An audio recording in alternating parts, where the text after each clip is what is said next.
Chapter 1, Sample Problem 1.3 is the first example of using conversion factors. We're going to do a lot of unit converting throughout this entire course, so this is kind of the first of many of these types of problems. So it says we're going to be converting units of length, and anytime I'm doing a conversion type problem, I like to use what I call a T. And I call it a T, and I'm not the only one that does this. Quite a few other places use this method. I draw it like this because it looks like a T. Alright, and in the upper left hand corner, you want to start by writing what the problem gives you, right? So the problem says, to wire your stereo equipment, you need 325 centimeters of speaker wire that sells for 15 cents a foot. What is the price of the wire? Okay, so I know that I need 325 centimeters, so I'm going to write that, like I said, in the top left of my T, 325 centimeters. Okay, now, I don't write anything directly under that in the T. The next thing comes over to the right bottom part of the T. And since I have centimeters in the top, the unit that's going to go in that part of the T is also centimeters. But if I look at the conversion factor the problem gives me, it tells me it's 15 cents per foot. So I have to figure out how I can get from these centimeters, this 325 centimeters, to this unit of feet, so that I can then use that conversion factor that they've given me to figure out the price of the wire. So there's a couple of tables in the textbook, table 1.3 and table 1.4 on page 14, that give some handy things. Table 1.3 are prefixes, and we do have a prefix here associated with the centimeters, right? And so that prefix is centa. And if I look in table 1.3, it says that centa is 100th. What that means is that's 100th of whatever base unit that prefix is associated with. Our base unit here being meters. So I have centimeters. So now I'm going to look in table 1.4 and see if there's any conversion that will get me directly from centimeters to feet. And I look at the length, and I'm not really seeing one that gets me from directly from centimeters to feet. But I do see a conversion factor that will get me from centimeters to inches.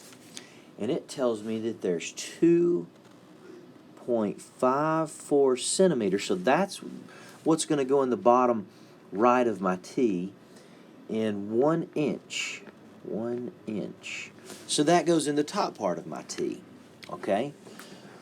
So that's going to get me into inches. So if I type this 325 divided by 2.54, 325, into my calculator, I get 127 and then a bunch of decimal places, and I'm just going to go to about right there. Inches. Okay, and so, but my conversion that the book gave me, or that this problem gave me, is money per foot. So now I still have to do another conversion. So I can set up another T, starting with what I just figured out in inches, right?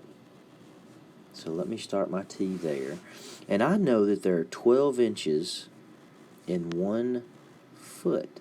Now, I can keep going with my T. I don't have to stop here, right? I know that I'm trying to solve for money, so I can go ahead and add another conversion factor in here.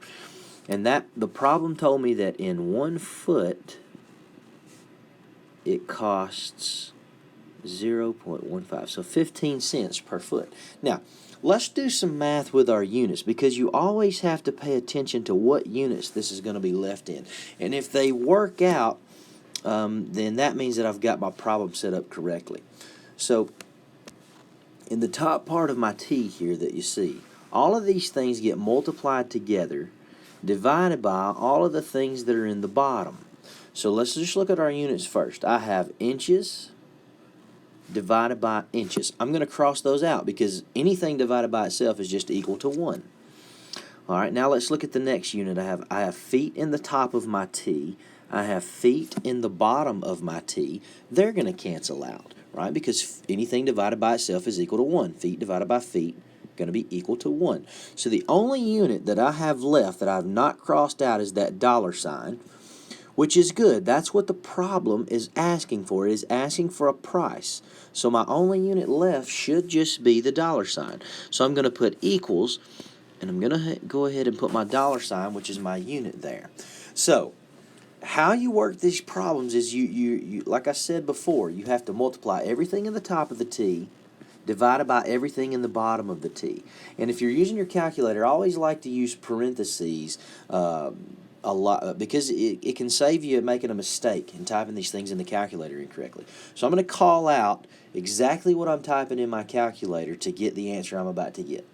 I'm going to open up a parentheses, and I'm going to say 127.95 times 1 times 0.15 close parentheses divided by, now I'm going to open up a new parentheses. So divided by 12 times 1 close parentheses, and then I'm going to hit equals. And I get 1.599375. And you know that normally money only has, we don't go but to 2 decimal places. So I'm going to write this as 1 point, I'll round that up to 60, $1.60 for this problem.